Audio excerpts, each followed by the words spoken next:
sommes là devant ta présence, Seigneur. Nous sommes là, Seigneur, ta présence, Père. Et nous venons t'adorer. Alléluia. Nous venons t'adorer, Seigneur. Père, toi qui dis dans ta parole que même si nous les hommes, nous refusons de le faire, tu vas susciter les pierres afin que les pierres puissent t'adorer. Jésus, mais nous sommes là, Seigneur. Nous avons décidé de t'adorer. Alors ce matin, Père, nous sommes unis, Seigneur, comme un peuple, Seigneur. Et nous voulons lever la voix, Seigneur. Nous venons lever la voix, Papa, afin de te dire que tu es saint, afin de te dire que tu es Dieu, afin de te dire que tu es digne, afin de te dire que tu mérites, afin de te dire, Papa, reçois notre adoration, oh Père, comme un parfum de bonne odeur, Seigneur. Que cette adoration monte jusqu'à ton trône, Seigneur. Qu'il te soit agréable, Seigneur. Qu'elle te soit agréable, Seigneur. Oh Père, ce matin, tes enfants sont là, Seigneur. Tes enfants sont là, Seigneur. Afin de te dire que tu es merveilleux. Nous voulons te dire seulement que tu es glorieux. Nous voulons seulement te dire que tu es digne. Nous voulons seulement, oh Seigneur, te dire que tu es bon.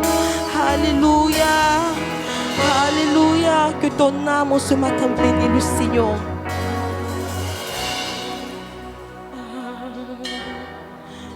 Mon âme, oui, bénis le Seigneur. Et mon esprit lui magnifie son nom. Car la mort n'a pas pu le retenir. Lui-même dans le tombeau, Jésus est Seigneur.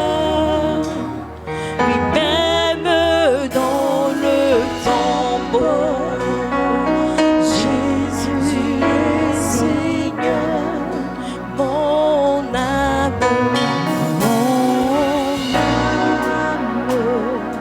bénit le Seigneur. Et mon esprit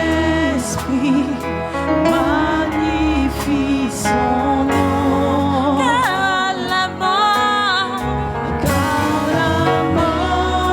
n'a pas pu le retenir. Même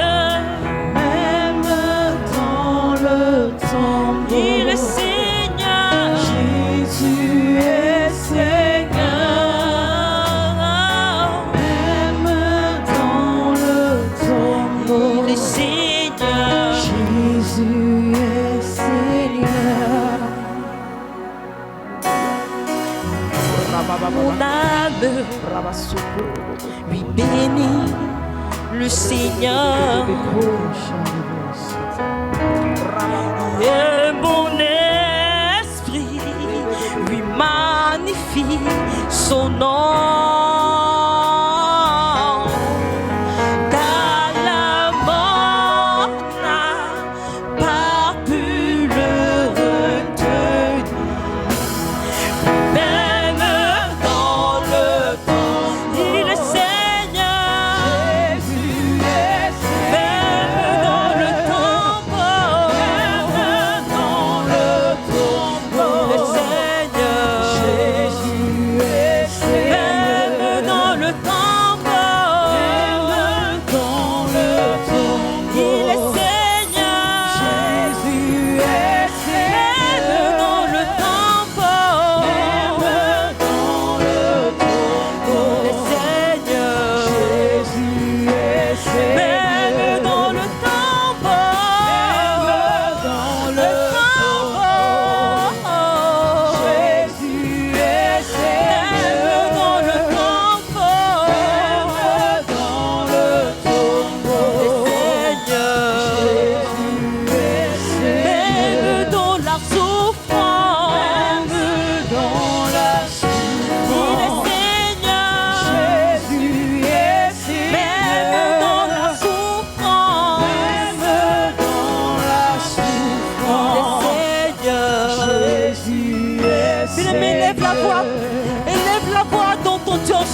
pu le retenir. La Bible déclare que même la mort a fléchi devant toi. La Bible déclare que la mort n'a pas pu le conserver. Il est le roi des rois. Il est le Dieu des dieux.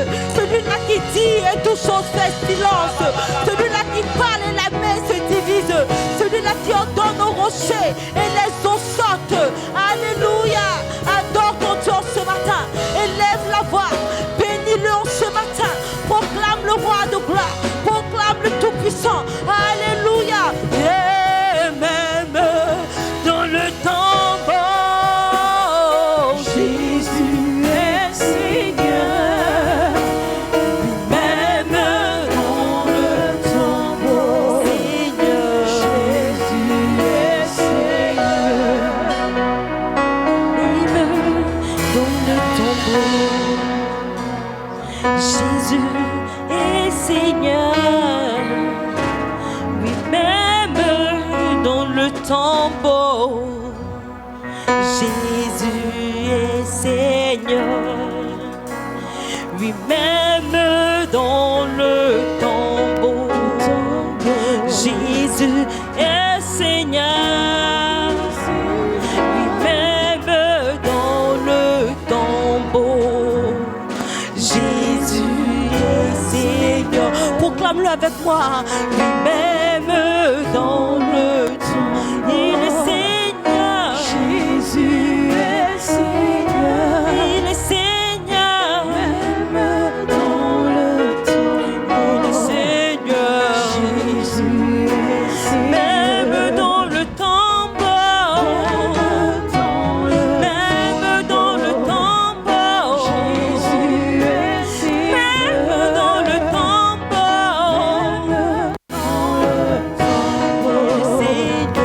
Jésus est Seigneur. Ton nom est Emmanuel. Ton nom est Rédempteur. Au son de ta voix, ton genou fléchit. Au son de ta voix, toute langue confesse que tu es le Dieu qui garde l'alliance. Il n'y a point d'autre que toi. Ton nom est Emmanuel. Ton nom est Rédempteur. Au son de ta voix, ton genou fléchit. Oui, au son de ta voix, toute langue confesse, Jésus, que tu es le Dieu qui garde l'alliance. Il n'y a point d'autre que toi. Oui, Dieu, Dieu qui garde l'alliance. Il n'y a point d'autre. Il n'y a point d'autre que toi. Tu es l'alpha, alpha, oméga. Oh, il n'y a point d'autre que toi. Oui, Dieu qui garde l'alliance. Il n'y a point d'autre que toi. Alpha,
Alléluia. Est-ce qu'on peut rendre hommage à notre Père ce matin? Alléluia. Oh, alléluia. Alléluia. Alléluia. Alléluia. Alléluia. Est-ce qu'on peut chanter ensemble?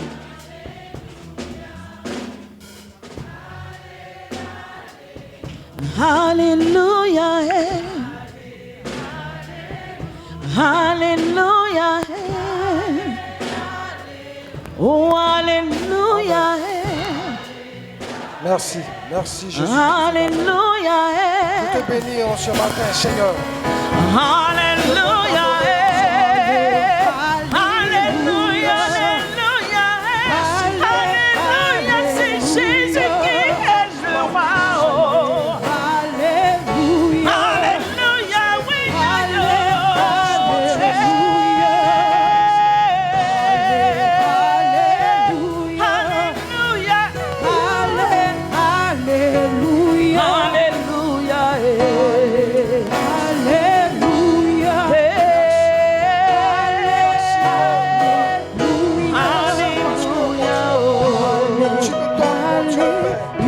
Alléluia, toi, de Seigneur. pouvoir t'adorer, Seigneur. Merci parce que tu accordes à tes enfants que nous sommes, Père, de t'adorer. Béni sois-tu, Jésus-Christ de Nazareth. Tu vas dire merci à Dieu pour sa vie. Tu vas dire merci à Dieu de ce qu'il est un canal bien disposé pour la cause de l'évangile. Élevons la voix et prions le Seigneur. Merci Seigneur pour ton serviteur, le pasteur Avi. Nous te rendons grâce pour sa personne. Merci Jésus-Christ de Nazareth, Père, parce que, roi des gloires, ton serviteur est toujours à son poste quand il s'agit de l'évangile, quand il s'agit de parler de ta part, quand il s'agit, oh Dieu de gloire, Seigneur, d'annoncer ta parole. C'est pourquoi en ce matin, nous te rendons grâce pour sa vie. Nous bénissons ton nom, Seigneur, parce que encore une fois de plus, tu l'utilises, Père, mon Dieu, mon roi, pour t'adresser à nous. Merci, merci, Seigneur, de ce qu'il demeure un canal, Père, bien disposé pour l'avancement de l'évangile. Ici-bas, non seulement ici-bas, mais en plus de cela, mon Dieu, mon Père, à l'église, grâce sur grâce. Et nous te bénissons. Merci pour tes enfants et que nous sommes. Merci mon Dieu, mon roi, parce que nous sommes tous, roi des gloires, également disposés à entendre ta voix, à entendre ton message en ce matin. Dans le nom puissant de Jésus-Christ de Nazareth. Merci Seigneur. Amen. Amen. Amen. On peut acclamer le Seigneur Jésus-Christ de Nazareth. On peut se tenir debout s'il vous plaît. Nous accueillons le serviteur de Dieu, l'homme, le pasteur Avi Patrice. Amen. Nous continuons d'acclamer Jésus-Christ. Il est notre Seigneur. Il est notre roi. C'est pour lui que nous sommes là. Seigneur, reçois ces acclamations parce que tu es dit. Merci pour ton amour, merci parce que c'est toi qui veilles sur nous, Seigneur. Tout au long de cette année, Seigneur, tu as été avec nous et tu le demeures. Tu es notre Père, un Père responsable, un Père qui prend soin de nous lorsque nous sommes malades, Père, c'est toi qui es là. Lorsque nous avons un manque, c'est toi qui te manifestes, Seigneur. Et nous avons eu toujours le regard fixé sur toi. Tu nous as donné cette force à avoir toujours le regard fixé sur toi. Seigneur, merci. Merci pour ton amour. Reçois ces acclamations parce que tu es digne d'être acclamé. Au nom de Jésus-Christ. Amen. Ensemble, nous allons chanter pour notre papa. Nous allons chanter pour notre papa.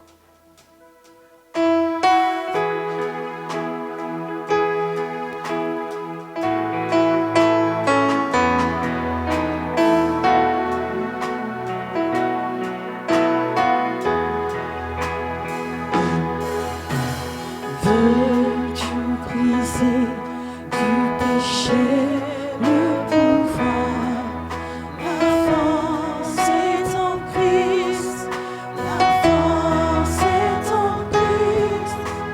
Si dans ton cœur tu veux le recevoir, la force est dans le sang de Christ. Je suis forte, forte, oui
Merci Seigneur. Merci Seigneur. Merci Seigneur. Veuillez vous asseoir. Alléluia. Alléluia. Merci Seigneur. Merci pour ton amour. Merci pour ta fidélité. Un peu de volume. Merci Seigneur. Merci Seigneur. Merci Seigneur. Je suis fort, fort, oui, plus que vainqueur par le sang de Jésus. Je suis fort, fort, oui, plus que vainqueur par le nom de Jésus, mon Sauveur. Il n'est pas seulement que Seigneur pour toi. Il arrive par moments, par notre attitude, par notre manière de faire. Jésus-Christ joue seulement que le rôle de Seigneur pour nous et non de Sauveur. Parce que lorsque tu mets cette situation sur ta tête, non, je dois régler ça. Tu as désactivé son côté Sauveur. Alors qu'il est Seigneur et il est. Et dit ce problème-là, ce n'est pas toi qui vas le résoudre, c'est moi qui vais le résoudre. Déposer à ses pieds. Lui, il est fort, il est baraquelé. Il peut tout régler. Mais tu retrousses tes manches à chaque fois, tu veux te battre. Non Seigneur, à quand ma victoire? Il dit, mais je l'ai déjà produite en Christ. Saisis ça par la foi et vis. Mais nous, on veut toujours bagarrer. Voilà pourquoi nous voulons toujours essayer d'obtenir une victoire, alors que celle de Christ est déjà là et elle nous attend pour que nous puissions glorifier ce qu'il a fait pour nous à la croix de Golgotha. Donc, bien-aimé dans la foi, n'oublie jamais cela. Lorsque les gens seront en train d'exalter ta position que tu as aujourd'hui, dis-leur que tu as un sauveur. Et c'est lui qui t'a amené à cette position au nom de Jésus-Christ. Même si des gens te disent, oh, j'aime ta teinte, tu es beau, tu es belle. Dis-lui, celui qui m'entretient s'appelle Jésus-Christ. C'est lui qui prend soin de moi. Bien-aimé, il faudrait que tu puisses l'exalter. En rien et pour rien, exalte-le. Tu as bien dormi, c'est grâce à Jésus-Christ. Amen. Il faut le faire d'une manière exagérée. C'est ce que nous devions faire. De la même manière qu'il a mis son amour à son extrême, de la même manière qu'il a mis l'amour à son comble, c'est comme ça aussi que toi, la reconnaissance et la célébration doivent être aussi à son comble et à l'extrême. Au nom de Jésus-Christ. Amen. Bienvenue à notre culte de célébration. Alléluia. J'ai besoin un peu de ta voix. Il arrive par moment, il y a quelqu'un qui m'a dit, mais tes vidéos là, apparemment Dieu t'est seul à l'église parce qu'on n'entend pas Amen. À chaque fois qu'on fait les deux cours, c'est moi ce qu'on voit. Donc maintenant, essayez de filmer un peu les gens. Parce que les gars pensent que c'est un studio d'enregistrement, je suis seul en train de prêcher. C'est pas sérieux. Alléluia. Dites Amen, ils vont entendre sur Internet. Alléluia. Oh, fais lever ton Amen s'il te plaît. Alors, nous sommes toujours dans notre séminaire. Et je pense que ce séminaire-là tombe bien parce que nous sommes là vers la fin de l'année. Et nous allons prendre tous ces enseignements-là pour pouvoir affronter 2025 avec beaucoup de brio, avec beaucoup de grâce, beaucoup de connaissances, beaucoup de vérité. Et je crois que l'année 2025 sera encore une année de beaucoup de succès et de grâce pour toi au nom de Jésus-Christ. Amen. Alors, toujours sur les fondamentaux de la vie chrétienne. Mais je me demande si on va arrêter ça, parce qu'apparemment, à chaque fois qu'on fait un pas, il y a beaucoup de choses encore à dire. À chaque fois que je fais un pas, il y a d'autres choses encore à dire. C'est pas facile. C'est là que nous arrivons à comprendre que vraiment, on doit être enseigné et de comprendre beaucoup de choses. Alors, le sous-thème, c'est de lire sa Bible. L'importance de lire sa Bible. Nous devons lire notre Bible. C'est très important. Capital. Nous devons lire notre Bible. Nous devons étudier notre Bible. Nous devons méditer notre Bible pour approfondir notre connaissance de Jésus-Christ. Si je m'empare de cette Bible, de ce bouquin, de ce livre extraordinaire, et que je ne saisis pas l'importance et la réalité de Jésus-Christ, bien-aimé, je n'ai pas encore lu la Bible, je ne connais rien, je ne sais rien. Si notre cœur n'arrive pas à se convertir, si notre cœur n'arrive pas véritablement à voir le Christ, si notre méditation ne nous amène pas à cibler le Christ, bien-aimé, mais nous demeurons toujours dans les ténèbres. Nous sommes toujours dans l'obscurité. Nous ne voyons rien. Parce que le but de ce livre, c'est pour que notre cœur puisse se convertir. Je disais le dimanche dernier, lorsque nous sommes en train de lire un livre de pilotage, nous devenons des pilotes, n'est-ce pas? Lorsque nous sommes en train de lire un livre de la comptabilité, nous devenons des comptables. Lorsque nous lisons les livres de la médecine, nous devenons des médecins. Donc lorsque nous sommes en train de lire le livre de Jésus-Christ, nous devons être transformés en Jésus-Christ. C'est tellement simple. Il est impératif que ce cœur soit transformé véritablement en Jésus-Christ. Nous avons déjà, par son esprit, sa présence en nous. Et il faudrait maintenant au niveau de l'âme, parce que quand le Saint-Esprit vient en toi, il vient siéger dans ton esprit. Ton esprit et son esprit forment un seul et même esprit. Mais au niveau de l'âme, au niveau de ta connaissance, il faudrait que tu viennes emboîter ce que tu es déjà devenu dans le monde immatériel. L'âme, tu as besoin d'informations, tu as besoin de savoir au niveau de ton âme, de savoir et de connaître Jésus-Christ. Cette Bible est venue pour que toi tu puisses connaître Jésus-Christ, pas pour autre chose. La Bible n'est pas un livre historique, non. Bien qu'elle traite l'histoire de certains peuples, donc nous ne pouvons pas prendre la Bible comme un livre historique. Même quand tu vois les livres historiques qui sont dans la Bible, toute cette histoire ne parle que de Christ. Donc tu ne peux pas prendre la Bible comme un livre historique. Et tu ne peux pas aussi limiter la Bible à une dimension culturelle. Et quoique la Bible, c'est une question des Juifs, c'est la culture des Juifs.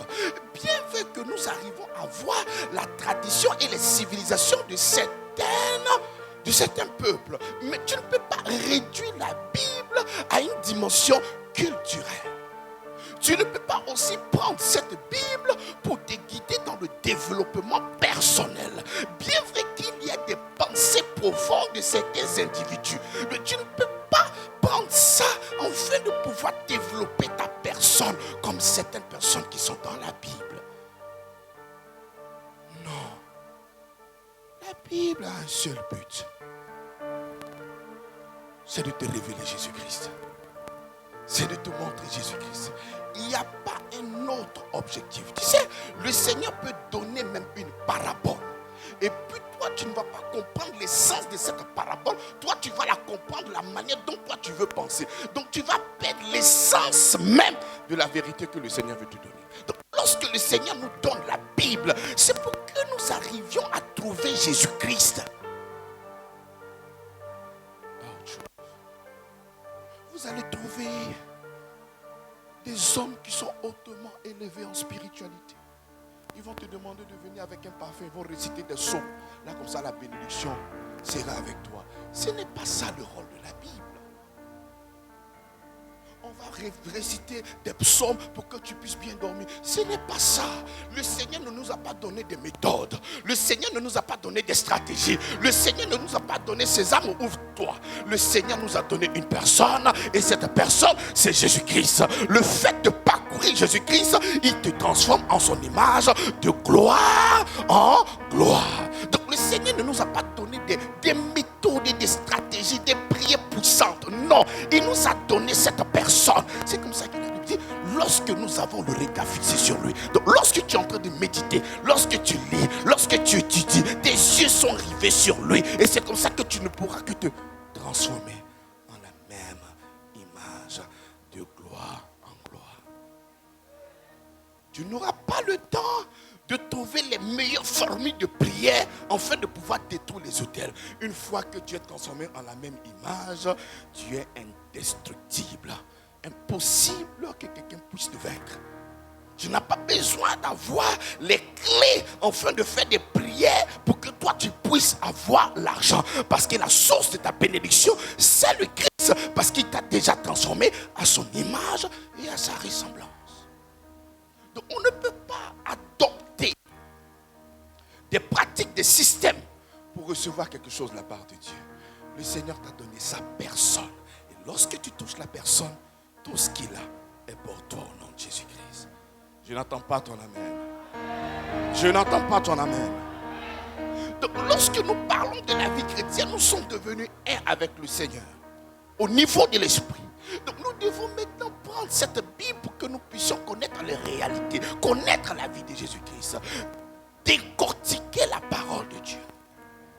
Mais regardez ce qui s'est passé avec Nathanaël. Prenons Jean chapitre 1, le verset 45. Jean chapitre 1, le verset 45. Philippe rencontra Nathanaël et lui dit, nous avons trouvé, c'est lui. Il dit, nous avons trouvé, c'est lui de qui Moïse a écrit dans la loi et dont les prophètes ont parlé. Donc il va réduire tout l'Ancien Testament. Il va te prendre la loi, il va te prendre les livres historiques, il va te prendre les livres poétiques, il va te prendre les livres prophétiques et il va réduire en disant, c'est lui.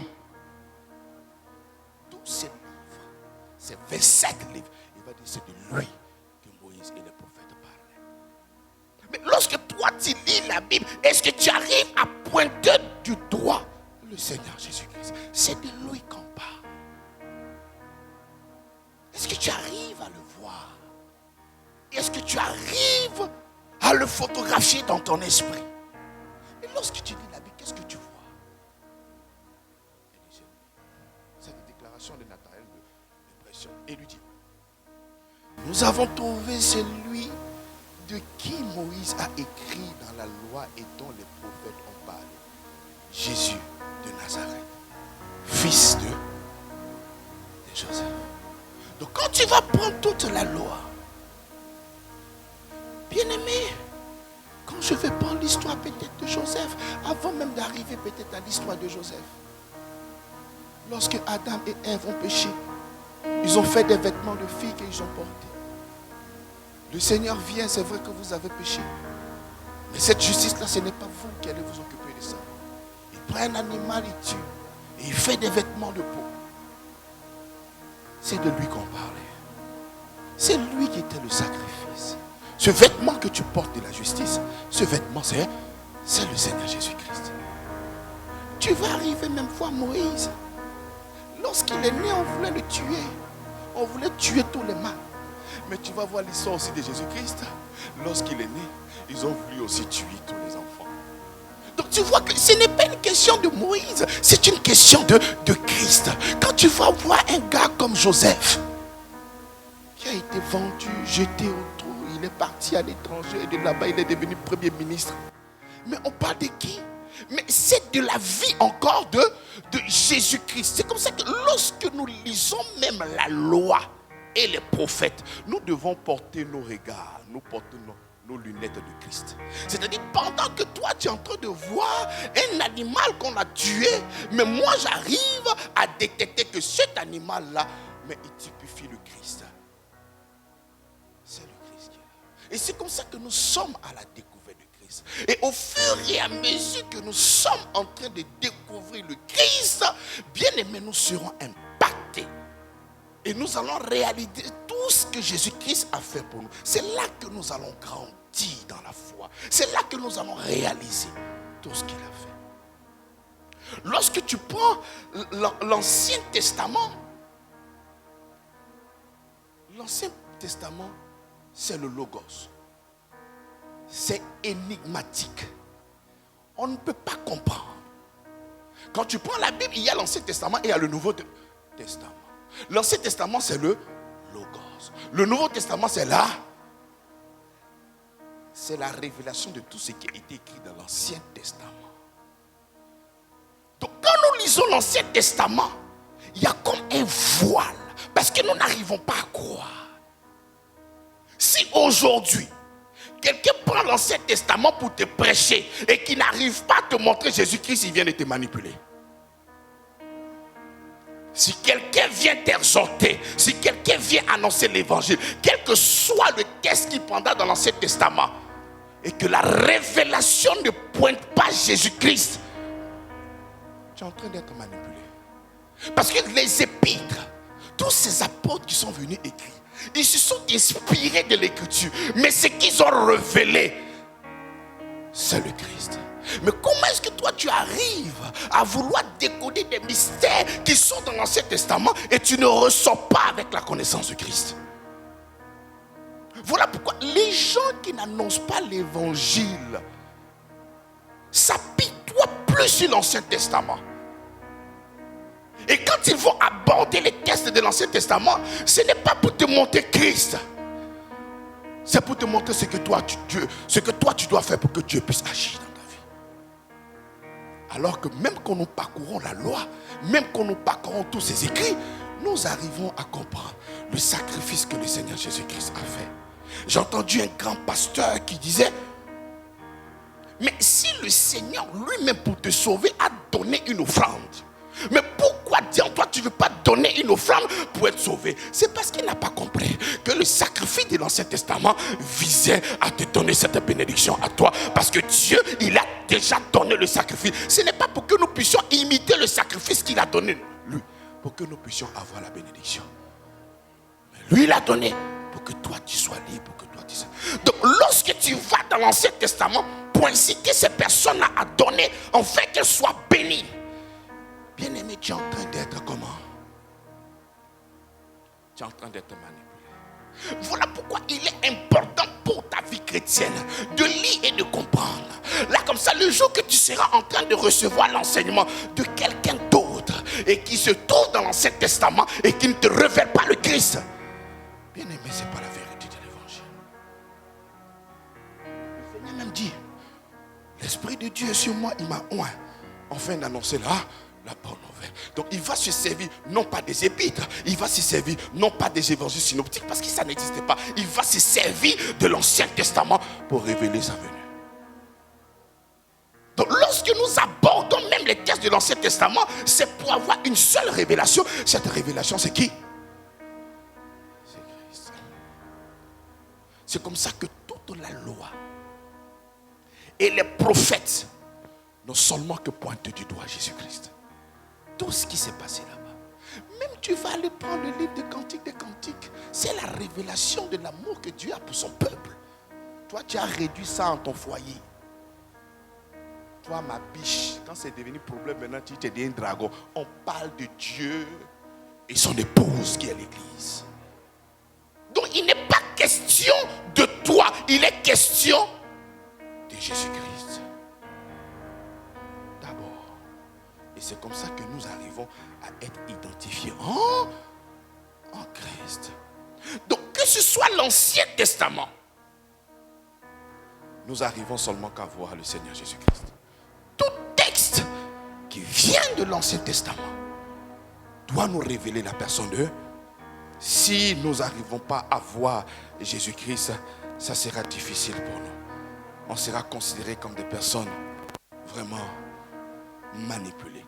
Parce que l'Ancien Testament parle de Jésus-Christ. Et quand nous arrivons en Matthieu, en Marc, en Jean et en Luc, les évangiles, sur l'Ancien Testament, sur la Torah, nous a parlé de Jésus-Christ. Les évangiles synoptiques ne nous parlent pas de Jésus-Christ, mais ils nous montrent Jésus-Christ. Voici celui dont on parlait. Voici l'agneau de Dieu qui ôte le péché du monde. On a parlé plusieurs fois avec des énigmes, on n'arrivait pas à voir. Mais les gens des livres des évangiles nous pointent du doigt. Le voilà qui est là. C'est lui l'agneau de Dieu qui enlève le péché du monde. Le voilà. Il rentre dans la maison des Zachée. On dit le salut est rentré. Ah, le salut. Simeon dit je peux maintenant m'en aller parce que mes yeux ont vu ton salut. Donc le salut a été identifié. Même quand tu vas même dans les évangiles synoptiques, même quand quelqu'un doit t'annoncer l'évangile, il doit te montrer que Jésus-Christ est l'agneau immolé pour tes péchés. Il doit te montrer que Jésus-Christ est la somme de tout ce que tu attendais. Il doit te montrer que Jésus-Christ est la réponse de tous tes besoins. Si on te lit les évangiles pour te montrer ce que tu dois faire, de respecter les 10 commandements pour que Dieu puisse te bénir, bien aimé, ils ne sont pas en train de parler de Jésus-Christ, ils sont en train de parler de ta propre personne. L'évangile nous montre seulement que Jésus-Christ. Est-ce qu'on arrive à te montrer Jésus-Christ? Parce qu'on a parlé de lui. Moi, je ne le connais pas. Montre-le-moi. Les évangiles sont là pour te montrer qui il est. Parce qu'il est né et il habite parmi nous. Et même quand tu descends, lorsque tu prends les épîtres, si l'Ancien Testament nous a parlé de Jésus et que les évangiles nous ont montré Jésus, les épîtres viennent nous révéler la personne de Jésus-Christ. Il vient nous révéler le travail qu'il a accompli pour nous à la croix de Golgotha. Il vient nous révéler qu'est-ce qui s'est passé à la croix. Il vient nous révéler les évidences de sa résurrection d'entre les morts. De toutes ces choses-là, de l'Ancien Testament jusqu'au Nouveau Testament, nous n'avons pas deux pensées. Nous avons une seule pensée. Et cette pensée, c'est le Christ. L'Ancien Testament nous parle, les évangiles nous montrent, les épîtres viennent nous révéler ce mystère caché depuis très longtemps. Prenons Colossiens chapitre 1, le verset 25. Il dit, c'est d'elle que j'ai été fait ministre, selon la charge que Dieu m'a donnée auprès de vous, afin que j'annonçasse pleinement la parole de Dieu, le mystère caché de tout temps et dans tous les âges, mais maintenant révélé à ses saints. Il dit, lui, il a été fait ministre, pourquoi? Pour révéler ce mystère caché depuis tous ces âges. Donc, lorsque nous prenons les choses que nous n'arrivons pas à comprendre dans l'Ancien Testament, parce qu'il y a plusieurs personnes qui essaient de lire la Bible, on n'arrive pas vraiment, quand je lis l'Ancien Testament, je n'arrive pas à comprendre, parce que c'est caché. Et la révélation de ce qui est caché a été donnée par l'apôtre Paul. Et quelle est cette révélation? C'est le Christ. Il dit, le mystère caché de tout temps et dans tous les âges, mais révélé maintenant à ses saints, à qui Dieu a voulu faire connaître quelle est la glorieuse richesse de ce mystère parmi les païens, savoir Christ en vous, l'espérance de la gloire.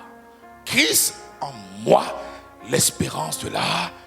Répète à moi, Christ en moi, l'espérance de la gloire. Christ en...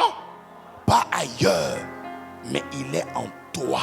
Donc tout ce que la Bible a dit depuis Genèse jusqu'à ce que l'apôtre Paul vient, cette révélation, c'est Christ en moi, l'espérance de la gloire. Même quand ils étaient dans le jardin, il y avait le jardin, il y avait l'arbre qu'on appelle l'arbre de vie. Adam devait manger l'arbre de vie. Adam n'a pas pu manger l'arbre de vie parce que le diable l'a trompé. Donc c'est ce que l'apôtre Paul est en train de nous dire. Christ en moi, l'espérance de la gloire. Adam devait aller toucher Christ pour que Christ soit en lui, pour qu'il soit l'espérance de ça. Mais il a manqué ce but-là. Jusqu'à ce que Christ revienne et meure pour nous, pour que nous puissions l'accepter, croire, pour que son esprit vienne et demeure en nous. Donc lorsque nous sommes en train de t'annoncer les épîtres et que tu n'arrives pas à croire,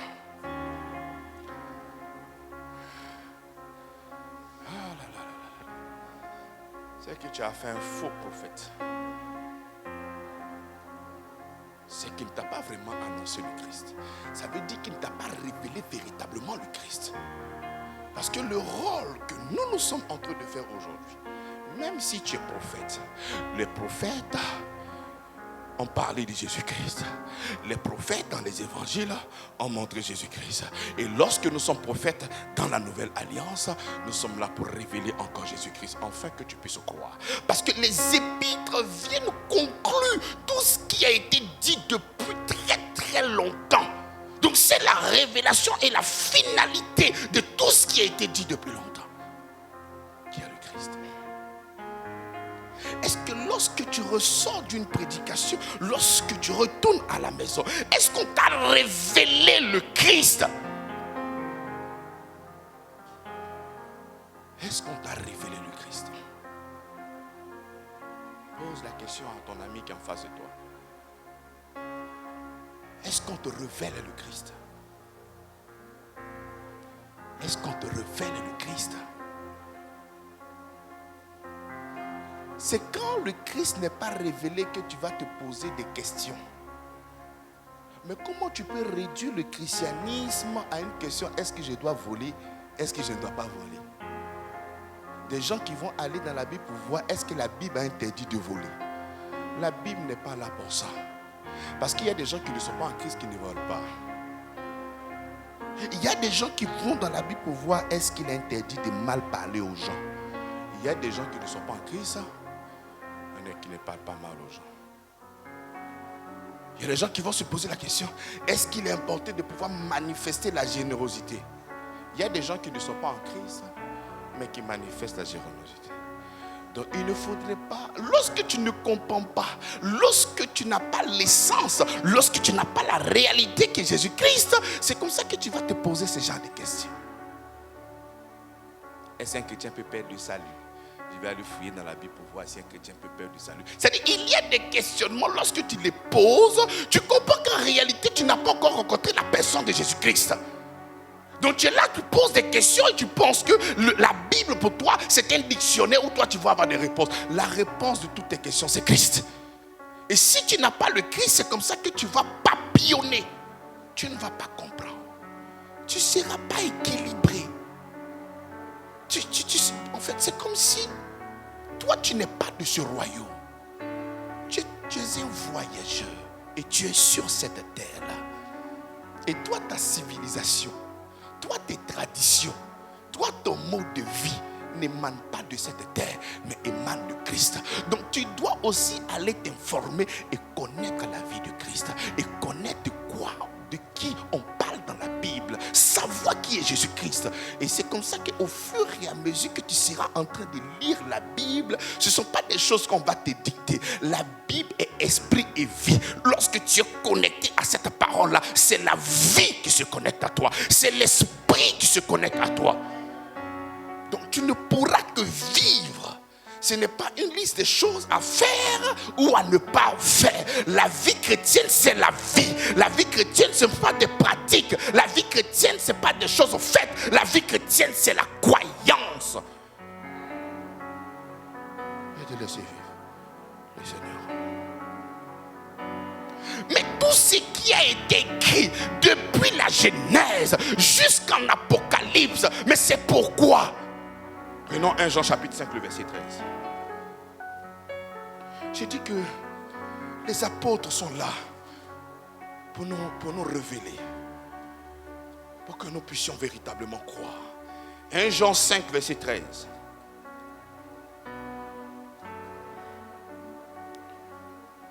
Il dit: je vous ai écrit ces choses afin que vous sachiez que vous avez la vie éternelle, vous qui croyez au nom de son.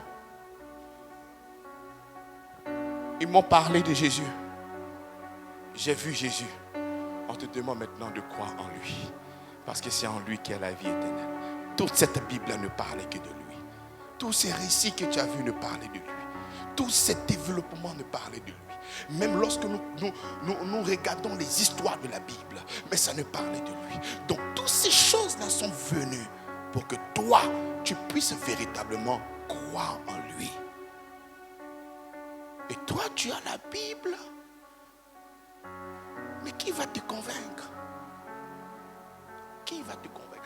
Même quand moi je suis en train d'annoncer la parole, ça te convainc parce que ça vient de là? Ça te convainc parce que ça vient de la Bible. Tu vois, même pour une personne qui vient d'accepter le Seigneur Jésus-Christ, je préfère pour moi que cette personne commence la méditation à partir des évangiles et des, comment on appelle, et des épîtres. Moi, je commence toujours parmi les épîtres. Je ne suis pas en train de dire qu'on ne doit pas lire l'Ancien Testament. Je n'ai pas dit ça. C'est les gars, ils sont forts dans les déductions. Parce que Dieu, on ne faut pas lire l'Ancien Testament. Je n'ai jamais dit ça. J'ai dit à l'entendre que c'est énigmatique. On n'arrive pas à comprendre et à voir clairement. La Bible même dit en Corinthiens, même aujourd'hui, lorsqu'ils font la lecture de l'Ancien Testament, il y a comme un voile qui est jeté sur leur regard. Mais ce voile-là est ôté lorsque le cœur se convertit, lorsque tu as la révélation de Christ, lorsque tu connais Jésus-Christ, lorsque ton cœur a pu cibler le Christ. Cette fois-ci, quand tu retournes dans la Bible et tu vois un rocher qui donne de l'eau, tu dis non, je sais que c'est Jésus-Christ qui est l'eau de vie. Donc quand je vois un rocher qui est en train de donner l'eau, je dis voilà Jésus-Christ qui vient de passer. Je viens de quoi? Je viens de l'identifier. Mais si tu n'as pas l'essence, si tu n'as pas la réalité, si tu n'as pas la vérité qui est le Christ, tu vas penser qu'il y a des rochers qui donnent de l'eau. Hein? Mais pourquoi les pasteurs m'empêchent alors d'aller invoquer le rocher qui est dans notre village à passer? Ça aussi, ça donne de l'eau. Peut-être c'est le Christ qui est là. Si les gars, c'est pas comme ça les Kémites nous attaquent. On dit voilà le rocher qui donne l'eau. Donc nous aussi on donne l'eau. Vous dites que c'est pour l'eau de Jésus là où vous voulez.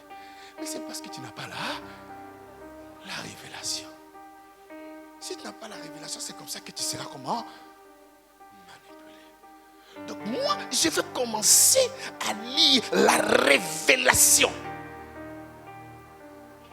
de Christ afin de pouvoir m'emboîter. C'est impossible.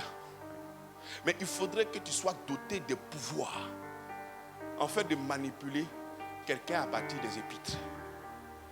Quand Paul te dit, vous êtes sauvés par la grâce au moyen de la foi, tu vas manipuler comment? Tu vas manipuler la personne comment? Si quelqu'un, tu viens annoncer la parole et puis tu prends Éphésiens chapitre 2, le verset 8. Que c'est par la grâce vous êtes, par le moyen de la, et cela ne vient pas de, tu vas manipuler la personne comment? Comment? Tu ne pourras pas manipuler. Parce que c'est la révélation de tout ce qui est caché depuis longtemps, d'une manière claire et d'une manière simple. Mais quand Colossiens te dit, le Seigneur nous a délivrés de la puissance des ténèbres et il nous a transférés dans le royaume de son Fils d'amour, tu vas manipuler la personne comment? Parce que dès que tu finis de dire ça, tu ne peux pas dire combattre. Parce que ça va être fraclant. On dit, mais aïe, mais toi, mais tu viens de nous dire, et puis tu nous demandes de combattre. Voilà pourquoi, pour te manipuler, on ne peut pas prendre les épîtres. Pour te manipuler, il faut aller dans l'Ancien Testament. Il faut même peut-être prendre l'histoire des Juifs. L'histoire, comme on appelle, l'Évangile. Pour dire que non, il faut faire ça, faire comme ci, faire comme ça, pour que Dieu puisse te bénir. Les évangiles, les épîtres, lorsqu'on les annonce, on ne peut pas te manipuler. Parce que c'est clair comme lait de roche. Les épîtres, en fait, ce sont des lettres. Quand on voit, moi je suis peut-être à Angré, il y a une église peut-être sœur qui est peut-être à Djamé ou bien peut-être à Yopougon. Donc quand j'écris, bonjour fils, comment tu vas? Reçois mes salutations. Ce sont des choses on lit, on comprend.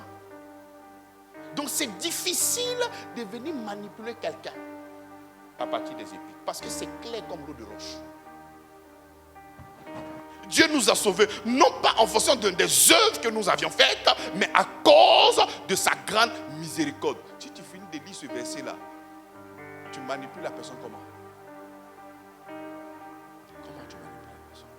Voilà pourquoi, bien-aimé, pour que tu sois enraciné et pour que tu sois fondé dans ta foi chrétienne, il te faut lire la Bible.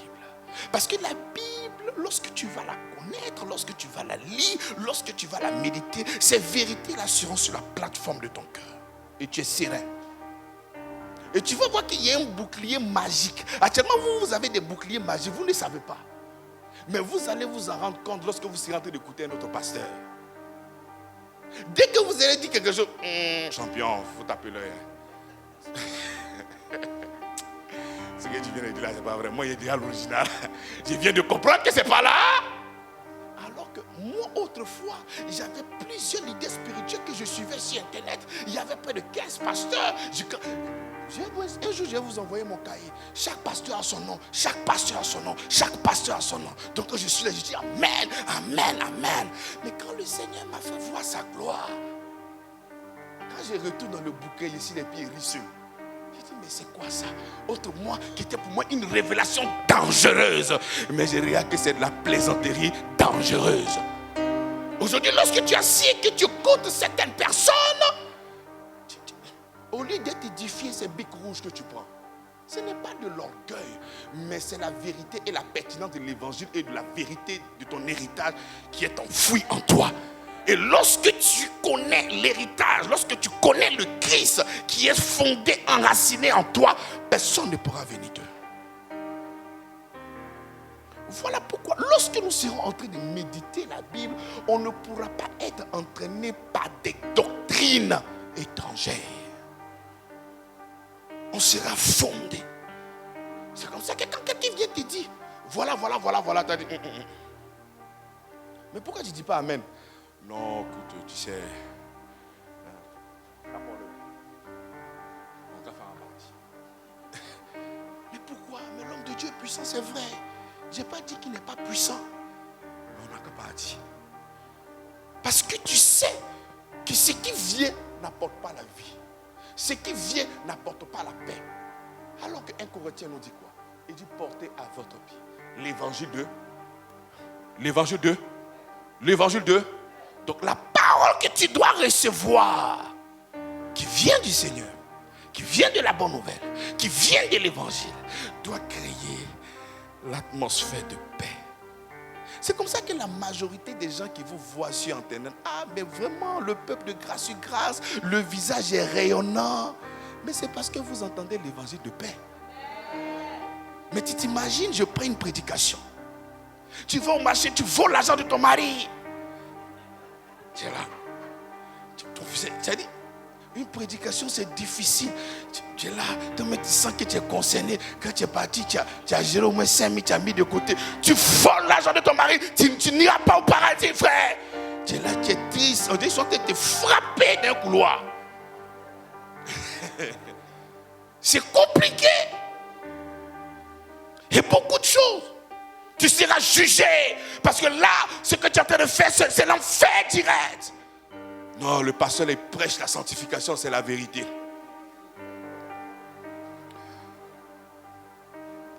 L'Esprit du Seigneur est sur moi. Il m'a oint pour annoncer la bonne nouvelle. Le Fils de l'homme n'est pas venu pour juger, mais pour apporter la vie. Tu vas manipuler comment? En croyant en son Fils, nous avons la vie et la vie éternelle. Tu veux qu'une personne change? Il faut parler de Jésus-Christ. Il faut annoncer Jésus-Christ. Il faut gaver ses oreilles des oreilles de Jésus-Christ. Parle de Jésus-Christ ce matin. Parle de Jésus-Christ à midi. Et parle de Jésus-Christ ce soir. Ça va arriver au nom puissant de Jésus-Christ. Moi, je continue. Et je vais continuer à annoncer l'évangile. Montre-moi tes faces. Montre-moi tes modèles. Mais moi, je crois en lui. Et je sais qu'il ne va pas m'abandonner dans cette quête-là. Avoir un esprit révolutionnaire, c'est un combat que tu lances à l'humanité tout entière. Et les premières personnes qui vont te combattre, ce sont des personnes qui ont beaucoup d'admiration pour toi. Mais est-ce que tu vas poursuivre ce chemin? Est-ce que tu vas poursuivre la vérité de l'évangile? Est-ce que tu vas poursuivre à annoncer la grâce du matin jusqu'au soir? Mais je me suis posé la question lorsque je commençais. J'ai dit, mais comment est-ce que je vais parler de la grâce? Mais pendant un mois. C'est-à-dire, je parle de la grâce pendant un mois. Bientôt, ça fait 6 ans que je suis en train de parler de la grâce. Comment le thème vient, je ne sais pas. Lui, il le sait. Moi, je suis un canal et je suis un instrument dans ses mains pour faire connaître son amour et sa vérité. Donc, nous devons continuer à parler de Jésus-Christ. Parce que tout ce que nous sommes en train de voir crée un obstacle dans notre cœur. L'ennemi de la foi, c'est nos 5 sens. Pendant que tu pries, que ton peuple puisse grandir spirituellement, qu'ils partagent le même poids, les mêmes sentiments qui sont en Jésus-Christ pour le salut des âmes. Pour avoir cette première ligne dans l'évangile, se donner corps, esprit et âme. Tu ne les vois pas, mais continue. Tôt ou tard, cette graine-là va forcément sortir au nom puissant de Jésus. Tu vois, quand tu prends une graine et que tu mets en terre, ça commence déjà par pourrir. Et ça après, ça va pourrir que la plante sort. Et c'est comme ça que nous sommes tous égayés. Nous sommes tous contents et nous rendons gloire au Seigneur Jésus-Christ. Bien-aimé, tu dois lire ta Bible. Tu dois étudier ta Bible. Tu dois méditer ta Bible. Tu dois être à la richesse de Christ. Là où tu es arrivé là, ton esprit est OK. Vous savez ça, j'ai déjà prêché ça. On ne peut plus rien faire au niveau de ton esprit. Même quand le Seigneur viendra te chercher aujourd'hui, c'est le même esprit que tu as qui ira aussi avec lui. Il est hermétiquement scellé. On ne peut plus rajouter quelque chose. J'ai déjà la statue parfaite. Ça, c'est déjà bouclé. Il te reste maintenant l'âme. L'âme, c'est le travail que nous sommes en train de faire. Parce que tout ce que je suis en train de dire émane de la parole de Dieu. C'est vrai que tu peux dire je lis mais je ne comprends pas. C'est comme ça qu'il a fait ton pasteur pour que ton pasteur puisse t'expliquer. Donc c'est le travail de l'âme que nous sommes en train de faire. Voilà pourquoi la Bible nous tient responsables. Vous serez jugés en fonction de ce que vous avez prêché. Et en ce qui concerne le corps, c'est le Seigneur lui-même qui va venir renouveler ce corps-là. Donc le travail que nous sommes en train de faire, l'esprit c'est déjà pour l'éternité. C'est bouclé, tu as la vie éternelle. Mais en ce qui concerne l'âme, tes sentiments et tes émotions, est-ce qu'il doit faire, il ne doit pas faire, c'est l'enseignement et la lecture de la Bible qui te mettra à la statue parfaite ici sur cette terre. Il dit tel que je suis, tel vous êtes dans ce monde. Parce que cette sémence-là, elle est déjà en toi. Tu n'as pas ça au niveau de ton âme, de ta connaissance personnelle. Donc tu as besoin de lire la Bible. Par exemple, je viens d'accepter le Seigneur Jésus-Christ. Au niveau de mon âme, je n'ai pas l'information que toute âme forgée contre moi est nulle. Et je n'ai pas l'information que j'ai été catapulté dans le royaume de son Fils d'amour. Donc c'est lorsque je suis rentré de lire la Bible. Hey, il m'a catapulté. Ah, il m'a envoyé. Ah, il m'a délivré de la puissance des ténèbres. Ah, donc je suis maintenant son enfant. Ah, d'accord. Donc ma vie est cachée en Christ. Ok, moi je suis en lui et lui il est en moi. Mais quand tu vas finir de réaliser tout ce que Jésus-Christ a fait pour toi et les évidences de la croix de Golgotha, mais tu ne pourras pas avoir peur de quelqu'un. Tu ne pourras pas avoir peur d'un sorcier. Lorsque la Bible te dit d'une manière claire, toute âme forgée contre toi est nulle. Et est-ce que tu pourras aujourd'hui formuler des choses, des prières pour ne pas que ces choses-là puissent t'atteindre? Parce que les épîtres vont te réconforter. À quoi? C'est que le Seigneur Jésus-Christ a fait pour toi. Donc lorsque nous avons ces informations au niveau de l'âme, nous allons voir que notre vie chrétienne sera une vie chrétienne normale. Ta vie chrétienne n'est pas encore normale parce que tu ne médites pas la Bible. Et quand tu ne médites pas la Bible, tu es emporté par tout vent de doctrine. On a fait ici l'étude aux Galates. Voici des gens qui avaient accepté le Seigneur Jésus-Christ. C'était des enfants de Dieu. Parce que lorsque l'apôtre Paul était en train de défendre l'évangile, qu'est-ce qu'il a dit? Il dit, c'est par quoi vous avez reçu le Saint-Esprit. Donc ça veut dire que ces personnes-là ont reçu le... Donc lorsque nous recevons le Saint-Esprit, nous sommes enfants d'eux. Mais regardez comment ces personnes-là se sont détournées à un autre évangile. Pourquoi? Parce qu'ils n'avaient pas encore la révélation. Ils ont abandonné la pensée que l'apôtre Paul leur a donnée. Il faudrait enraciner, il faudrait s'enraciner, il faudrait lire la parole, il faudrait être connecté. Parce que la Bible dit, la foi vient. Ce n'est pas un arbre qui est planté. On dit la foi vient. Donc la foi sera toujours en mouvement lorsque tes yeux seront rivés sur lui. À chaque fois que tu n'as pas les regards sur lui, la foi n'est pas là. La foi doit toujours venir. Mais quand tu vois la parole de Dieu qui dit l'homme se nourrira pas seulement que de pain. Donc de la même manière que tu manges ton beau flotto, ton riz, ta sauce, c'est de la même manière aussi que tu dois nourrir ton esprit pour que la foi soit toujours beau fixe. Parce que la foi vient te donner c'est la conscience qui crée une foi indestructible en toi. Mais la conscience de quoi? De l'œuvre de la croix. L'œuvre de la croix se trouve dans la Bible. Donc quand je lis la Bible, quand je lis la parole du Seigneur, je vois tout ce qu'il a fait pour moi. Et comme je suis conscient de tout ce qu'il a fait pour moi, j'ai toujours le regard fixé sur lui et je ne panique jamais. C'est ce qui fait que nous avons une vie chrétienne normale. Tu as accepté le Seigneur Jésus-Christ, tu ne lis pas la Bible. Je vois qu'il y a une bénédiction qui plane sur ta vie. Va prendre le sable devant une banque financière. Je vais faire une action prophétique ce soir. Le transfert de la banque sera dans ton compte. Dis-moi amen.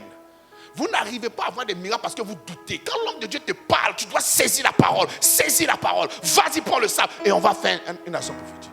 Tu vas, tu prends. Tu fais. Ça marche pas. Tu ne sais pas à quel moment ça va prendre. Frère, continue de faire. C'est-à-dire, quelqu'un même qui est parti à l'école va savoir que le gars là, mais la tête se fout de moi. Mais comme c'est un dogme, on est à l'église, ça fait de Dieu. Il est fait comment? Et tu poursuis, tu es là, tu as peur de parler, tu as peur de juger, tu as peur de dire ça. Non, nous jugeons avec la parole de Christ. Si cette parole ne vient pas du Seigneur, nous la jugeons qu'elle n'est pas digne d'être reçue. La Bible dit ne recevez pas ces personnes qui ne sont pas fondées sur la doctrine de Christ. Mais comment est-ce que tu pourras avoir cette armure-là si tu ne médites pas la parole? Comment tu auras cette armure si tu ne médites pas la parole? Comment? Et c'est quand nous sommes dans des situations difficiles qu'on va lire la Bible. Toi, quand tu as des situations, tu vas lire la Bible là. Je sais que tu as triché en classe. Parce que quand tu vas en examen, tu as copié ça quelque part. Là, si tu as oublié, tu as regardé. Tu es un tricheur. C'est comme ça que la Bible arrive à vous dévoiler ceux qui trichaient en classe. Parce qu'un bon élève apprend. Un bon élève étudie. Un bon élève lit. Et lorsqu'il y a un mensonge, il dit non, là, il y a un mensonge. Et si c'est en ce moment-là tu es regardé, tu es un tricheur. Tu trichais en classe. C'est comme ça que nous devons méditer la parole du Seigneur. Bien aimé, si tu as été dernier de ta classe autrefois, cette vie-là, tu ne seras pas dernier au nom de Jésus-Christ. Oh, j'attends pour Dieu. Je sais qu'il y a des gens qui étaient derniers ici. Actuellement, cette génération-là, quand les gens parlent à leurs enfants, mon petit, moi, était premier en classe. Hein? On se pose des questions, mais c'est quel papa mec qui était dernier dans les classes là? Parce qu'il n'y a pas un qui dit qu'il était dernier. Rien de dernier. Donc, lire la Bible nous assure un héritage éternel. Lire la Bible conserve la vérité et la pertinence de ce que Jésus-Christ a fait pour nous à la croix de Golgotha. Vous connaissez ce peuple, les Béréens? La Bible déclare que l'apôtre Paul venait annoncer l'évangile. Mais quand il venait annoncer l'évangile, le seul document qui existait, c'était les parchemins, c'était les prophètes. Mais la Bible déclare qu'ils examinaient. Ils examinaient à partir de quoi? À partir de l'Ancien Testament. C'est-à-dire, lui, il est en train d'annoncer Christ et puis ils examinent. C'est-à-dire, pour examiner ce que l'apôtre Paul est en train de donner, ils prennent l'Ancien Testament. Pour voir si le Jésus qu'il est en train de prêcher est vrai. Ah! Parce qu'il va prendre tout ce qui s'est passé dans la loi pour faire ressortir Jésus-Christ. Ah, Abraham a 2 femmes. Est-ce que la polygamie est-ce qu'un homme doit être polygame? Mais c'est parce que tu ne comprends pas que tout ça sont des allégories. La maison d'Abraham, c'est une question d'alliance. Il y a l'alliance de Sarah, qui est la femme libre, et il y a Agar, qui est la femme esclave. Le fils de l'enfant libre n'héritera pas avec, comme on appelle, celui de l'esclave. Toi, puisque toi, tu ne connais pas ça, toi, tu cherches foyer. Toi, tu regardes si la polygamie doit être faite ou non. Donc tu perds l'essence même de la révélation qui est l'alliance qui est présentée dans la maison d'Abraham. C'est comme ça que l'apôtre Paul, lorsqu'il est en train de parler en Galates, il dit que ce sont des allégories. Agar, c'est le mot. Agar, c'est le mot. Agar, c'est le mot. Et Sarah, le mot Sion. Agar, c'est la loi. Et Sarah, c'est la grâce. Donc pendant que toi tu es en train de regarder, Abraham a eu 2 femmes. Un autre gars qui a l'essence, qui a l'esprit de Christ, voit 2 alliances qui sont dans la maison. Et il est en train de faire comprendre aux gens qu'en réalité, celui qui va hériter, ce n'est pas le fils de la femme esclave, mais le fils de la femme libre. Toi, tu ne comprends pas ça. Quand je vais me retrouver dans la maison de, comment on appelle, de Jacob, où il y a Ésaü et il y a Jacob, j'ai dit, ah, donc Dieu lui-même là, il a déjà aimé les gens. Voilà pourquoi moi, il m'a haï. Mais nous, quand nous lisons, nous voyons encore deux alliances. Un basé sur les œuvres, l'autre basé sur le repos. Et ce repos, c'est le Christ. Donc pendant que tu es en train de voir un Dieu qui est fort dans la discrimination, moi, je suis en train de voir deux alliances. Donc tu vas ressortir de l'Ancien Testament avec un Dieu changeant, un Dieu ambivalent, un Dieu schizophrène, un Dieu qui est doux et mauvais. Moi je ressors avec une pensée que tout ce qui régit la Bible, c'est deux alliances. L'alliance qui est basée sur la loi et l'alliance qui est basée sur la grâce. Et la grâce est notre Seigneur Jésus-Christ. Mais comment arriver? C'est de lire la Bible et d'être à la recherche de Christ. Bien-aimé, tu as décidé, tu as accepté le Seigneur Jésus-Christ. Et aujourd'hui, Jésus-Christ est devenu ton Seigneur et ton Sauveur. Il faudrait que tu puisses lire la Bible afin de savoir ce qui se passe dans cette Bible. Ne viens pas lire la Bible parce que tu as besoin d'argent. Parce que le Seigneur n'a pas donné cette Bible pour que tu aies l'argent. Ne viens pas lire la Bible parce que tu as besoin de protection. Parce qu'en Christ, nous sommes protégés. Qu'est-ce qui soutient ta pensée? Qu'est-ce qui soutient la lecture de la Bible? Qu'est-ce qui soutient ta méditation? Qu'est-ce qui soutient qu'est-ce qui soutient ça? La découverte de Christ, la révélation de son amour, la révélation de ce qu'il est, ou qu'est-ce qui soutient ça? Est-ce que vous savez que demain, lorsque je serai en train d'écrire des livres en ce qui concerne la grâce, il y a des gens qui vont venir prendre les livres, la lire, dans le seul but de pouvoir contredire la grâce? La Bible n'arrive pas à t'impacter parce que ton arrière-plan est déjà faux. Donc comment est-ce que tu appréhendes cette Bible? Comment est-ce que tu la vois? C'est pourquoi le Seigneur t'a donné ce testament. C'est pourquoi. Mais si tu viens avec une pensée autre que ça, mais tu ne pourras pas voir ce que le Seigneur voit. Tu ne pourras pas recevoir ce que tu dois recevoir. Tu vas recevoir autre chose. Nous devons prendre conscience, bien-aimés, dans la foi. Et ça doit être une décision, pas un sentiment. Ça doit être une décision, pas une révélation. Non, le Seigneur m'a révélé qu'il doit lire la Bible. Non. Il faut laisser ces gens. Et vous aimez toujours les choses mystiques. Non, le Seigneur même vraiment, il m'a révélé qu'il doit lire la Bible. Ça doit être pour toi une décision. Je me lève, je dois lire la Bible et savoir ce que Jésus-Christ a fait. Moi, j'aimerais qu'un jour je dise, ah, pasteur, vraiment là, c'est parce que la Bible a dit, elle dit, ah, excuse-moi, vraiment, merci. Lis la Bible. Mais il faut lire la Bible. Pour ne pas indexer.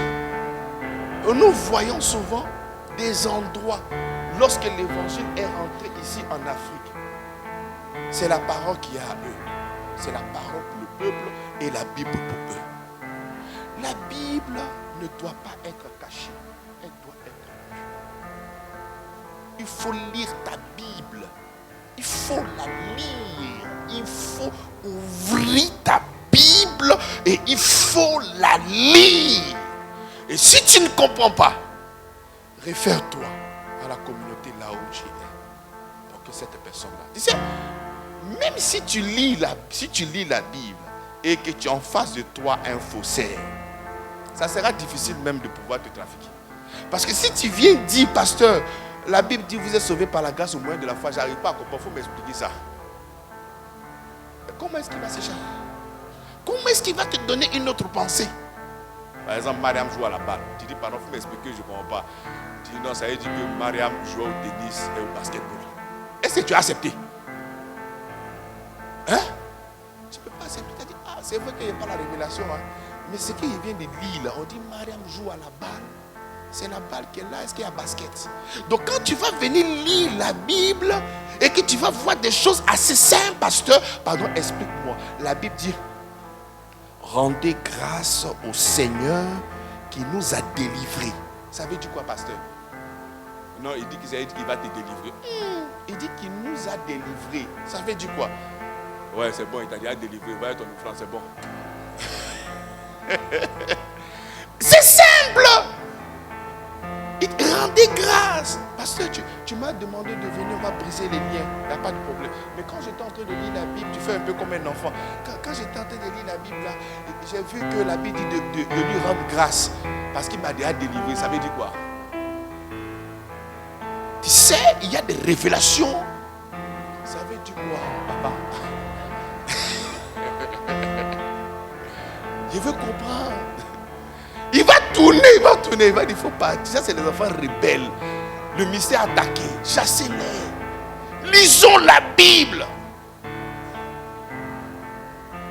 Si tu lis que tu n'arrives pas à comprendre, lorsque la pensée de Dieu viendra, ça va t'apaiser parce que ça va s'emboîter.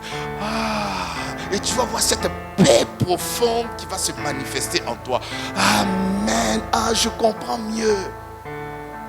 Les faits sont têtus. Ça sera difficile de prendre la Bible sur tous les épaules pour venir manipuler quelqu'un. Voilà pourquoi il faut lire la Bible. Lisons la Bible. Ne soyons pas à ce niveau. Quand tu vas commencer à lire la Bible, tu vas voir la sagesse de Dieu. Tu vas voir son amour. Tu vas voir sa bonté. Tu vas voir sa fidélité, tu vas voir la persévérance, tu vas voir toutes ces choses-là.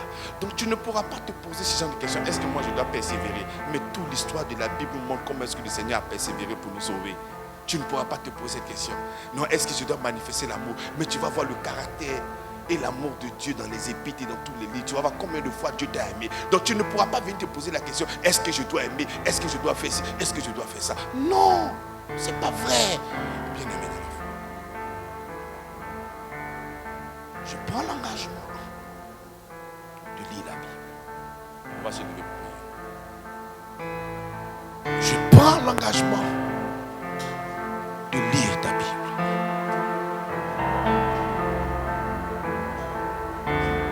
Je prends l'engagement. Non, on va d'abord prier. Je prends l'engagement, Seigneur, de te parcourir. L'Esprit est déjà en toi. Tu es devenu enfant de Dieu. On a besoin que cette information vienne au niveau de ton âme. Tu vas prier, tu vas faire des déclarations. Prie sérieusement, prie avec ton cœur. Dis Seigneur, la Bible déclare que je puis tout par celui qui me fortifie. Donc je sais que la force et la puissance qui me donnera cette capacité est déjà installée. Donc moi-même, je compte sur ta force et je prends cette décision de te parcourir et de te lire. Ensemble, prions le Seigneur. Seigneur, merci Seigneur pour ta grâce. Merci Père pour ton amour, ta bonté, ta fidélité. Je puis tout par ton esprit qui est en moi. Selon que la Bible dit, je puis tout par celui qui me fortifie. Seigneur, merci parce que par la lecture, par la méditation, je t'ai découvert. J'ai vu ta grâce, j'ai vu ta bonté, j'ai vu ton amour. Cependant, je suis encore conscient qu'il y a plusieurs révélations encore que je n'ai pas encore vues. Je prends cet engagement ce matin d'augmenter ma vie de méditation, d'augmenter le temps de méditation, d'augmenter ce temps que je mets à part afin de pouvoir te parcourir, afin de pouvoir te lire. Je crois que tous ces écrits m'ont été donnés afin de croire en toi, afin de connaître l'amour que tu as manifesté pour ton peuple, que tu as manifesté pour moi. C'est comme ça que je prends l'engagement ce matin, afin de te parcourir chaque jour. Tu as dit que l'homme ne se nourrira pas seulement que de pain. Seigneur, aujourd'hui, je laisse cette vérité se manifester dans ma vie. Je prends cet engagement de me nourrir aussi de la parole. De la même manière que je me nourris de la nourriture corporelle, je prends cet engagement ce matin. De la même manière que je mange le repas du matin, de midi et du soir, je prends cet engagement de pouvoir lire, de pouvoir méditer et de pouvoir étudier ta parole, Seigneur. Merci parce que je sais que la force est déjà là. Merci Seigneur parce que je sais que la source est le moyen. Toutes ces choses-là, tu me les as données au niveau de l'esprit. Je ne te demande pas de me donner la force. Je ne te demande pas de me donner la capacité. Parce que la capacité y est. La force y est. La détermination y est. Ce matin, je prends un engagement. Parce que tu m'as délivré pour ne pas que je sois esclave de l'ennemi. Et je ne suis plus donc esclave. J'ai donc cette capacité en ton nom et par ton esprit de faire des déclarations. Et en ton nom, j'y arriverai au nom de Jésus-Christ. Merci Seigneur parce que tu illumines les yeux de notre cœur lorsque nous serons en train de te parcourir. Et que les écailles tombent. Et que nous arrivons à te voir tel que tu es. Connaître tes desseins. Connaître tes plans. Connaître ton amour. Connaître ta fidélité. Connaître tout ce que tu as fait pour nous. Tes souffrances. Seigneur, merci pour ta grâce. Nous continuons, Seigneur, à avoir le regard fixé sur toi. Nous continuons, Seigneur, à avoir le regard fixé sur toi. Pierre avait le regard fixé sur toi, toi qui es la parole. Cette parole s'est faite chair et habitée parmi nous. Mais aujourd'hui, cette parole est dans ce bouquin qui est la Bible. Et nous plongeons nos regards sur toi. Et nous arrivons à te voir tel que tu es. Nous t'apprenons et nous arrivons à réaliser. Avec ce dernier verset que j'ai déjà lu, je vous ai écrit ces choses afin que vous sachiez que vous avez la vie éternelle, vous qui croyez en son nom. La vie éternelle n'est pas une vie quantifiable. C'est une vie de qualité. C'est la vie de Dieu. Et lorsqu'on a la vie de Dieu, on n'a pas à craindre les défis, les difficultés, les malédictions, le manque et tout ça. La vie éternelle, c'est une vie de qualité. Et il dit, je vous ai écrit ces choses. Là, c'est l'apôtre Jean. Celui qui a beaucoup parlé de l'amour de Dieu. C'est lui qui est en train de nous parler. Et ce n'est pas sa première fois qu'il nous interpelle comme ça. Tu vas voir à la fin de toutes ces lettres, il nous dit et nous rappelle toujours cela. Même tu vas aller prendre Jean chapitre 20. Ça, c'est pas c'était 1 Jean. Tu vas venir prendre Jean chapitre 20, le verset 31. Il va nous répéter ça encore là. Mais ces choses ont été écrites afin que vous croyiez que Jésus est le Christ, le Fils de Dieu, et qu'en croyant, vous ayez la vie en son nom. Il conclut toujours cela. C'est la même personne en 2 Jean qui nous dit quiconque va plus loin et ne demeure pas dans la doctrine de Christ n'a point Dieu. Nous devons nous servir des écrits de ces apôtres pour que nous puissions croire à notre Seigneur Jésus-Christ. En ce qui concerne la bénédiction, ils nous ont parlé de cette bénédiction. Ce n'est pas des objets, ce n'est pas des pratiques, c'est la foi de savoir que Christ est notre bénédiction. Et nous devons croire pour que ces choses-là puissent se manifester. En ce qui concerne la protection, nous devons toujours croire parce que la Bible dit qu'il nous a délivrés. Il dit toutes ces choses ont été écrites afin que vous croyiez. Et qu'en croyant, nous ayons la vie éternelle. La portion que nous avons ici chaque dimanche d'une manière hebdomadaire ne te suffit pas. Parce qu'il arrive par moment lorsque tu sors de ce culte-là, tout ce que le pasteur vient de dire là, tu as oublié. Voilà pourquoi la Bible dit l'homme se nourrira pas seulement que de pain. Lis ta Bible. Les versets que nous avons étudiés aujourd'hui, retourne là-bas. Et va plus loin. Lis même tout le chapitre pour voir est-ce que le pasteur ne s'est pas trompé, est-ce qu'il ne nous a pas manipulé aussi. Il faut lire tout ça.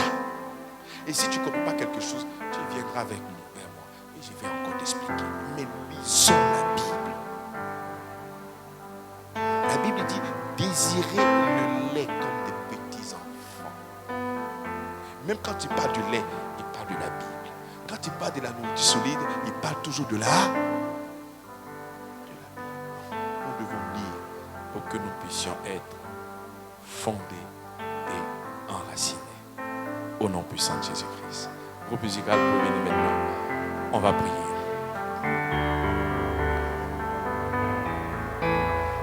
Nous allons dire, Seigneur, Cette Bible que tu nous as donnée, c'est pour que nous puissions croire en ton amour, croire en ton sacrifice, croire en tout ce que tu as fait pour nous à la croix de Golgotha. Pierre dit, vous qui croyez sans l'avoir et qui continuez encore de croire sans le, qu'est-ce qui suit? Dites maintenant, vous êtes en train de parler. Dites maintenant. Notre foi sera honorée au nom de Jésus-Christ. Non, ça sera honoré. Continuons de croire. Poursuivons cette marche. Actuellement, à la radio, je suis en train de prêcher sur croire et continuer de croire. Il va arriver un moment où tu vas voir que tu es en train de stagner. À cause des défis, des difficultés. Mais la Bible t'a été donnée afin que tu puisses croire. Poursuis cette vie que tu as acceptée en Christ. Et les résultats vont toujours se manifester dans votre vie. Ensemble, prions le Seigneur. Seigneur, merci pour cet ouvrage, cette parole merveilleuse qui vient de toi, Seigneur. La Bible dit c'est inspiré de toi que les gens ont parlé de ta part. Seigneur, merci parce que tu nous inspires afin que nous puissions parler de ta part. Tu nous inspires afin de pouvoir connaître les vérités profondes qui s'y trouvent. Merci Seigneur pour ta grâce. Merci pour ton amour et ta grâce infinie, Papa. Tu ne nous as pas laissés dans ce monde hostile, rempli de difficultés comme ça. Tu nous as laissé cette parole. Et tu as dit, la parole est une lampe à tes pieds. Et c'est cette parole qui nous guide. C'est cette parole qui nous révèle ton amour, ta grâce, ta bonté, ta fidélité sur la terre des hommes. Merci pour ton amour. Nos grâces sur grâce, à qui tu as répandu ton esprit, ta force. Tu as tout répandu, Seigneur. Tu n'as rien gardé pour toi. Mais tu as tout donné. Tu as donné de toi-même. Tu t'es investi en nous. Tu t'es incarné en nous. Ton esprit est en nous. Et nous avons donc la force. Nous avons donc l'essence. Nous avons donc la capacité de te parcourir sans être fatigué. De te parcourir sans même être découragé. Et nous voulons, Seigneur, te connaître. C'est merveilleux. Merci pour ce que Dieu fait. C'est merveilleux. Ce que Dieu fait. Son précieux livre. Seigneur, tu es merveilleux pour cette communauté. Est toujours vrai. Tu es merveilleux, Seigneur, pour moi et tes enfants, Seigneur. Quand on y croit, il répondra. Nous voyons ta miséricorde se manifester. C'est merveilleux. Seigneur, merci pour cette croissance. Merci, Seigneur, parce que tu nous aiguises. Merci, Seigneur, pour cette prière. Je crois que la Bible est vraie.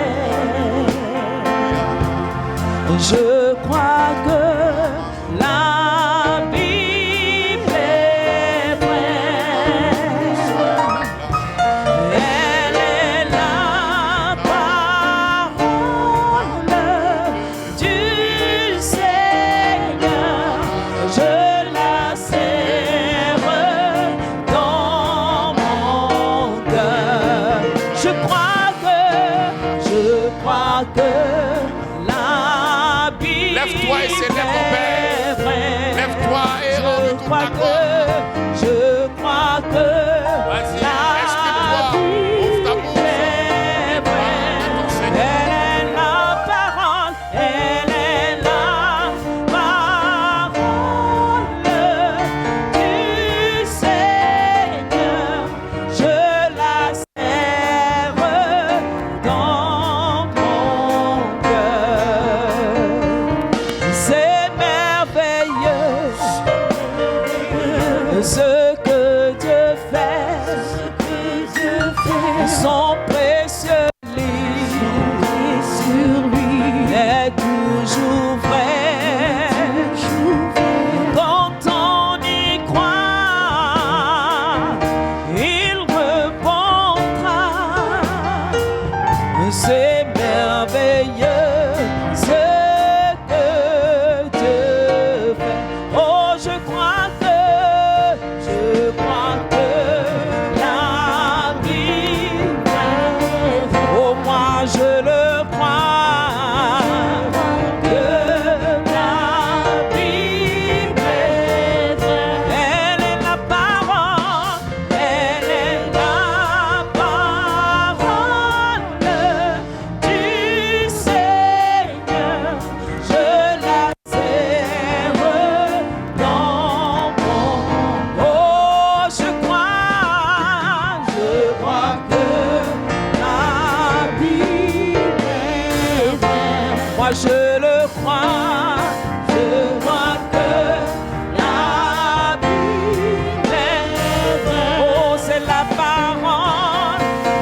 Seigneur, merci pour ta parole. Tu ne nous as pas laissés dans l'ignorance, tu nous as envoyé ta parole, Seigneur. Et nous prenons l'engagement de te méditer tous les jours. Nous prenons l'engagement de te lire tous les jours. Nous prenons l'engagement de te méditer. La Bible dit que le livre de la loi ne s'éloigne point de toi. Nous, aujourd'hui, nous lisons et nous méditons les paroles de grâce que tu as déposées en Christ. Et nous allons continuer à te méditer afin de savoir ce que tu as fait pour nous à la croix de Christ. Sont favorables pour moi, au nom de Jésus. Ô Éternel, mes adversaires sont nombreux. Combien disent que je vais retrograder, abandonner la foi, ou que je ne mérite pas ta grâce, ni ton amour. Mais toi, ô Père, tu es mon bouclier et ma gloire. Tu relèves ma tête et réponds à mes besoins, sans même t'avoir demandé, sur la montagne de Sion. Je me couche, je m'endors, puis me réveille, car tu es mon soutien. Je ne crains pas les miracles d'obstacles qui m'assaillent de toutes parts, car toi seul, ô Éternel, tu assures ma sécurité en ton nom. Voici le message adressé par l'Éternel à Zorobabel. Ce n'est ni par la puissance, ni par la force, mais c'est par mon esprit, déclare l'Éternel des armées. C'est toi qui as formé mes reins. Tu m'as tissé dans le sein de ma mère. Je te loue parce que j'ai été fait d'une manière si merveilleuse. Tes œuvres sont admirables et cela est bien connu de mon âme. Celui qui n'a point connu le péché a été fait péché pour moi, afin qu'en lui, je sois rendu juste devant Dieu. Le Seigneur dit de moi, je suis la guérison de Dieu en Christ. Je suis la faveur de Dieu en Christ. Je suis la bénédiction de Dieu en Christ. Je suis la sagesse de Dieu en Christ. Car j'ai reçu de sa plénitude grâce sur grâce. On acclame le Seigneur. On se salue. Dis à ton voisin ou à ta voisine, voici une recommandation ferme du Seigneur. Lis ta Bible. Lis ta Bible. Lisons nos Bibles. Amen.